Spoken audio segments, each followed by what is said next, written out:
हमारे साथ हैं doctor Sushma Modi. She is senior gynaecologist and she is well experienced in her field. So, ma'am, you're most welcome to MedWiki. Thank you so much, Risha. Thank you.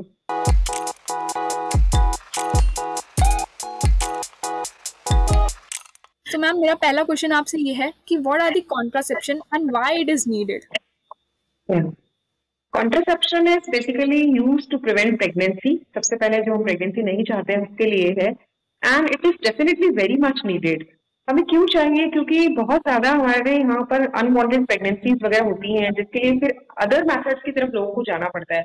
अगर सब लोगों को पहले से ही कॉन्ट्रासेप्शन के बारे में अवेयरनेस रहे तो वो इस तरह के मेथड्स को के लिए तरफ नहीं जाएंगे, लाइक इलीगल अबॉर्शंस और ये सब चीजें।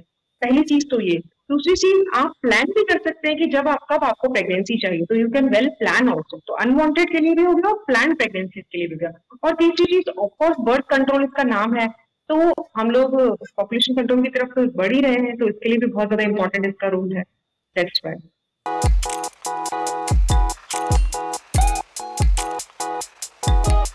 So, ma'am, मेरा नेक्स्ट क्वेश्चन आपसे ये है कि what are the types of contraception available in market? Actually, there are variety of range available in the market, but अपने इंडियन मार्केट में इजीली एक्सेसिबल क्या है, तो हम लोग उनको दो कैटेगरीज में डिवाइड करते हैं। एक हार्मोनल कॉन्ट्रासेप्टिव बोलते हैं हम लोग, एक नॉन हार्मोनल बोलते हैं। हार्मोनल्स का मतलब है जिसमें हार्मोन्स होते हैं, ज्यादातर वो पिल फॉर्म में होते हैं और दूसरे फॉर्म में भी हो सकते हैं। सबसे मोस्ट कॉमन इसको बर्थ कंट्रोल पिल या ओरल कॉन्ट्रासेप्टिव पिल्स के नाम से जानते हैं, या 21 डे पिल भी बोलते हैं, तो वो है।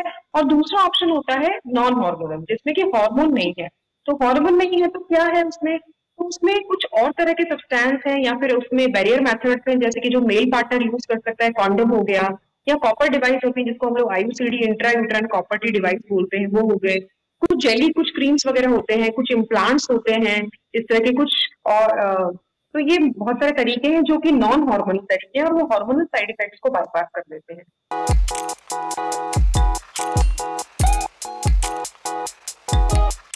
What are the recommended age to use this kinds of pills? See exactly recommended as बोला तो मुश्किल है, क्योंकि नाउ वी नो कि बहुत यंग एज से ही इस तरह के प्रैक्टिसेस में सब लोग इन्वॉल्व हो रहे हैं। तो बेस्ट है कि हमें इस कॉन्ट्रासेप्शन के बारे में नॉलेज हो, ताकि हम लोग अनवांटेड प्रेगनेंसीज या इलीगल अबॉर्शन के चक्कर में ना पड़े। तो जो ओरल कॉन्ट्रासेप्टिव पिल्स हैं वो तो वैसे रिकमेंडेड एज तो 18+ ही होती है, बट स्टिल ठीक है, अगर ऐसा लगता है तो उसको यूज कर सकते हैं। क्योंकि हम लोग उसको जैसे कुछ और प्रॉब्लम्स के लिए, अगर PCOS का प्रॉब्लम है या अगर इरेगुलर पीरियड्स का बहुत ज्यादा प्रॉब्लम है, तब हम उसको बहुत रेस्ट्रिक्टिव यूज में लेते हैं, बहुत ही अंडर सुपरविजन लेते हैं। क्योंकि मैं पर्सनली ये मानती हूँ कि छोटी बच्चियों को ओरल कॉन्ट्रासेप्टिव पिल्स नहीं देना चाहिए, क्योंकि उसमें ईस्ट्रोजन और प्रोजेस्टेरोन हार्मोन होता है, और वो उनकी बॉडी के जो नेचुरल ईस्ट्रोजन और प्रोजेस्टेरोन हार्मोन है, वो कई बार उसको रिप्लेस करने की कोशिश करता है। तो इसीलिए ओरल कॉन्ट्रासेप्टिव पिल्स छोटी बच्चियां, यंग बच्चियां यूज ना करें तो बेहतर है। उनके लिए दूसरे ऑप्शंस हैं, तो उस पे दूसरे ऑप्शंस के बारे में बात करें, वो है। बाकी मैरिड गर्ल्स आराम से यूज कर सकते हैं, but still under doctor supervision. क्योंकि जो भी चीज आप ये मानिए कि जो भी मेडिसिन हमारी बॉडी में जा रही है वो केमिकल्स ही हैं। अगर वो हमें कुछ इफेक्ट दे रही है तो डेफिनेटली उसके साइड इफेक्ट्स भी होंगे ही होंगे। तो पहले आप अपने डॉक्टर से बात करके अंडर उनके सुपरविजन में फिर आप जो है पिल्स ले सकती हैं।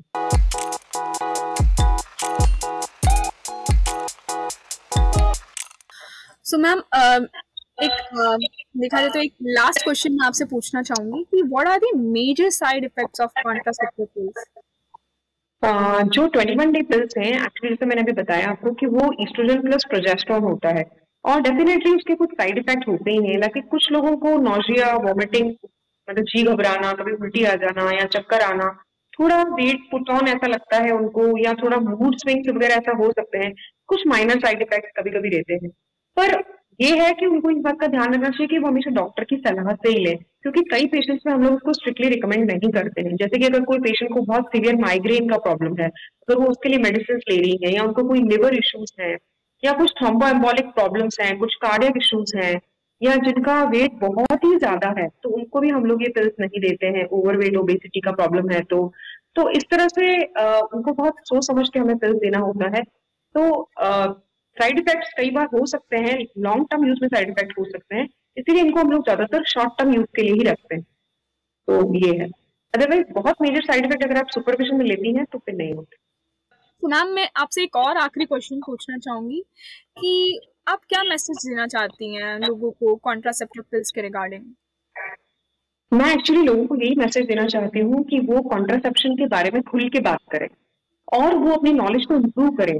वैसे बहुत सारे सोशल प्लेटफॉर्म्स है, पर कई बार वहां पे मिस इन्फॉर्मेशन होती है, तो इसीलिए जो एक्सपर्ट है इसके फील्ड के आपके पास जो भी डॉक्टर है, गायनेकोलॉजिस्ट, आप उनसे जाके बात करें, क्योंकि contraception definitely is very much required. और अगर ये नहीं हम लोग यूज करते हैं तो फिर उसके हमें साइड इफेक्ट भुगतने पड़ते हैं, लाइक इनलीगल अबॉर्शंस हो गया, एम्प्टी पिल्स का बार बार यूज हो गया, आई पिल्स का बहुत ज्यादा यूज हो गया।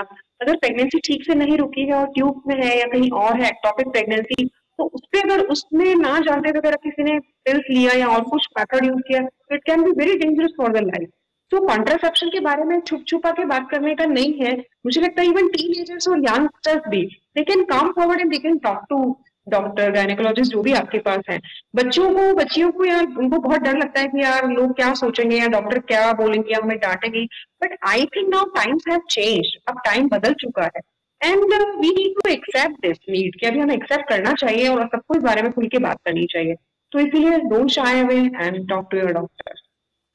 Okay, thank you so much ma'am हमारे साथ कनेक्ट होने के लिए, and I am so glad आपने अपनी नॉलेज शेयर करी हमारे प्लेटफॉर्म पे, एंड आई होप हम लोग आगे ही ऐसे और कंटेंट बनाते रहें और आप ऐसे ही हमारे साथ नॉलेज शेयर करती रहें।